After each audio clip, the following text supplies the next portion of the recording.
बातें अगर साइकी की, कैरेक्टर की, साइकोलॉजी की हो रही है तो महाभारत लाए बिना काम नहीं चलने वाला है। ठीक है, नमस्ते। हायरार्कीज के बारे में आपको पता है, राइट? अनुक्रम कि कोई नीचे से काम करते करते अपनी काबिलियत की बेसिस पर, अपने कॉम्पिटेंस के बेसिस पर ऊपर चढ़ता जाता है और दूसरे मकामों को हासिल करता जाता है। अब हायरार्कीज जनरली एक थियोरेटिकल तौर पर कॉम्पिटेंस या काबिलियत या लायक होने के बेसिस पर होती है, पर क्योंकि हम कलयुग में हैं तो विक्टिमहुड हायरार्कीज भी होती हैं, है ना, कि कौन कितना अपने बारे में रो सकता है। आमतौर पे अब क्या कोई रो रहा है क्योंकि उनकी वाकई में दिक्कत है? ये बात मान्य है कि सच में लोगों के पास दिक्कतें होती हैं जिनके लिए उनको सॉल्यूशंस चाहिए, तो वो वाकई में रो रहे हैं। और कौन लोग उन सॉल्यूशंस को ना एक्सेप्ट करते हुए सिर्फ उस स्टेटस के बेसिस पर आगे बढ़ना चाहते हैं, उस विक्टिमहुड स्टेटस के बेसिस पर। तो क्योंकि विक्टिमहुड को भी अब एक करेंसी मिल गई है तो उसकी भी हायरार्कीज बन गई हैं, है ना। कॉम्पिटेंस को करेंसी मिलती है तो उसकी हायरार्कीज बनती हैं, उस तरह से विक्टिमहुड को करेंसी मिलती है, वैल्यू दी जाती है तो उसकी भी हायरार्कीज बन जाती हैं।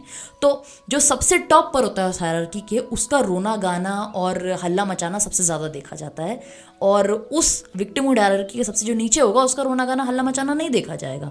इसीलिए मतलब for example case studies the modern day feminism कि जिन एक्ट्रेसेस का रोना और स्टेटस मांगना और एक्टिविज्म करना हम देखते हैं, उनको एक्चुअली कोई प्रॉब्लम नहीं है, बट उनको स्टेटस उसी एक्टिविज्म से मिला है।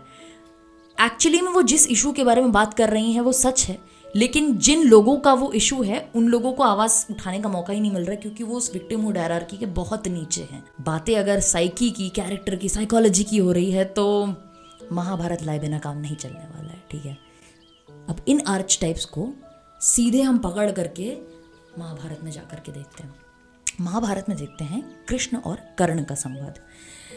कृष्ण और कर्ण का संवाद बहुत सारे मौक़ों पर होता है, पर एक स्पेसिफिक मौके पर जो होता है वो तब होता है जब कृष्ण 5 गांव मांगने के लिए जाते हैं दुर्योधन के पास। तो दे दो केवल 5 ग्राम, रखो अपनी धरती तमाम, हम यहीं खुशी से खाएंगे, परिजन पर असीना उठाएंगे। दुर्योधन वह भी दे न सका, आशीष समाज के ले न सका।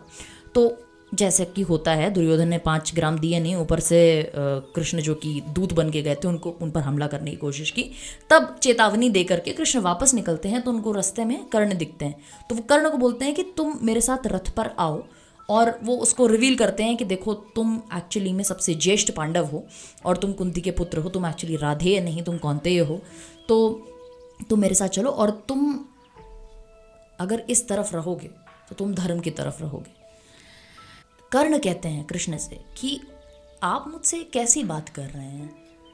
दुर्योधन एकमात्र ऐसा इंसान है जिसने मुझे इज्जत दी, जिसने मुझे सम्मान दिया, जिसने मुझे लेजिटिमेसी दी। ठीक है, एक समाज में उठने बैठने का सम्मान जो था, जो कि मुझे अपनी माँ तक से नहीं मिला था, वो मुझे दुर्योधन से मिला।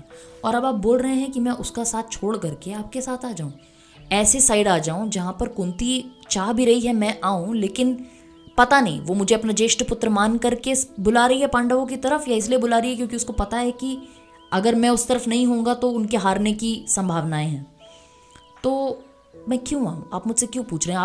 आप केशव, आप तो सबसे ज़्यादा जानते हैं, आप तो अंतर्यामी हैं, आप तो ये भी समझ रहे हैं कि मेरी ज़िंदगी कितनी अनफेयर रही है, तो आप मुझसे ये क्यों पूछ रहे हैं? और कर्ण की बात सही थी, उनकी ज़िंदगी बहुत अनफेयर रही थी। पैदा हुए थे तो अवांछित पुत्र थे, इलेजिटिमेट चाइल्ड थे, तो कुंती ने उनको फिर उसके बाद एक सूत पुत्र की तरह पाले गए थे। द्रोणाचार्य से शिक्षा लेने गए तो उन्होंने बोल दिया कि तुम क्षत्रिय नहीं हो तो मुझसे सीख नहीं सकते हो। क्षत्रिय नहीं हो करके परशुराम से सीखने गए, परशुराम ने क्षत्रिय हो करके उसको श्राप दे दिया कि नहीं मैं तो सिर्फ ब्राह्मणों को सिखाता हूँ, क्षत्रिय को नहीं सिखाता हूँ, और तुम एक्चुअली में क्षत्रिय हो तो मैं तुम्हें श्राप देता हूँ, तुम भूल जाओगे एंड में अपना सब कुछ, जो भी तुम्हें याद आएगा वो तुम एंड मोमेंट पर भूल जाओगे। उसके बाद स्वयंवर में भी जब मैं द्रौपदी के स्वयंवर में गया, द्रौपदी ने मेरा अपमान कर दिया। तो इतने पड़ावों पे मेरा अपमान होता आया कि अब जब दुर्योधन मुझे सम्मान दे रहा है तो मैं उसकी तरफ से क्यों नहीं लड़ूंगा? और आप मुझसे पूछ भी कैसे सकते हैं कि मैं उस तरफ से लड़ूं? तो केशव ने कहा, देखो तुम्हें पूरे जीवन सूतपुत्र बुलाया गया, मुझे पूरे जीवन ग्वाला बुलाया गया। मेरे पैदा होने से पहले ही मुझे मारने की साजिशें शुरू हो गई थी। कंस इंतज़ार कर रहा था कि मैं कब पैदा होऊंगा और कब वो मुझे मार सके। उसके बाद मेरे चलना शुरू करने से पहले ही गोकुल में इतने राक्षस आए, इतनी पूतना जैसी राक्षसियाँ आई मुझको मारने के लिए। मेरे लाइफ पर इतने अटेम्प्ट्स किए गए मेरे चलने भर से पहले। उसके बाद तुम एटलीस्ट जाकर के परशुराम से सीख रहे थे, तुम धनुर्विद्या में निपुण हो रहे थे। मेरा जीवन पूरा गौशाला में गोबर के आसपास बीत। मैंने 16 साल में जाकर के गुरु सांदीपनी के यहाँ शिक्षा लेनी शुरू की।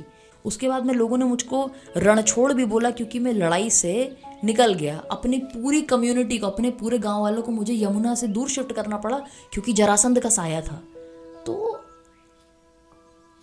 हर किसी के जीवन में ऊंच नीच होती है, पड़ाव आते हैं, ऐसे चैलेंजेस आते हैं, पर आप उनको पकड़ करके अपना जीवन नहीं बना सकते हो। वॉट मैटर्स इज कि आप किसी समय पर किसी सिचुएशन से, किसी प्रॉब्लम से जूझने के लिए कैसे रिस्पॉन्ड कर रहे हो, आपका रिएक्शन क्या है।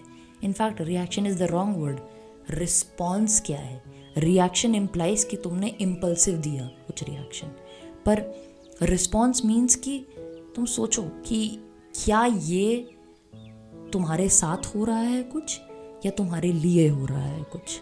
फ़र्क उतना ही होता है सोचने का कि ये दुविधा जो मुझ पर आई है, ये मुझ पर आई है मतलब मेरे साथ हो रहा है, ये क्यों मेरे साथ हो रहा है, या ये इसलिए हो रहा है क्योंकि मुझे कुछ सिखाने की कोशिश कर रहा है, ये है ना, ये मेरे लिए हो रहा है, मेरे साथ नहीं हो रहा है। खैर ये बात हुई थी कर्ण और कृष्ण के बीच में, पर यहाँ मैं कर्ण को दोषी नहीं ठहराऊंगी क्योंकि अगर कर्ण के बारे में किसी ने पढ़ा है, उनके साथ वाकई में बहुत सारी ऐसी चीज़ें हुई, पर अंत में वह अगर दुर्योधन की तरफ से लड़े वो इसीलिए था क्योंकि उनको पता था कि पांडवों की तरफ पे कृष्ण है, पर उसकी काबिलियत को दुर्योधन ने पहले पहचाना, तो उसका धर्म, उसका जो कर्तव्य था वो दुर्योधन के प्रति पहले था, ठीक है। और कर्ण अपने आप में इतने ज़्यादा सेल्फ अवेयर कैरेक्टर है महाभारत के कि उनको कहीं ना कहीं पता था कि कृष्ण पांडवों की तरफ है तो पांडव जीतने वाले हैं, ठीक है, पर कौरवों की तरफ में ऐसा कौन है जिसका पराक्रम, जिसका टैलेंट अनपैरेलल्ड है। तो इवन दो शायद कहीं ना कहीं उनको पता था कि पांडव जीतेंगे, पर वो बाध्य थे, वो अपने कर्तव्य से, अपने धर्म से बाध्य थे। तो हम कभी कभार बड़े ही काबिल लोगों को गलत तरफ पे देखते हैं लड़ाई के। पॉलिटिक्स में अक्सर होता है कि कहते हैं यार कितना काबिल इंसान है, इस पार्टी में क्या कर रहा है करके। अक्सर वो एक कर्ण की छवि होती है वो। तो ये थी बात विक्टिमहुड, कॉम्पिटेंस और कर्ण और कृष्ण के संवाद की। कैरेक्टर्स, साइकोलॉजी, महाभारत, रामायण, इन सब के बारे में जानने के लिए अलख निरंजन को लाइक करिए, सब्सक्राइब करिए, सुनते रहिए।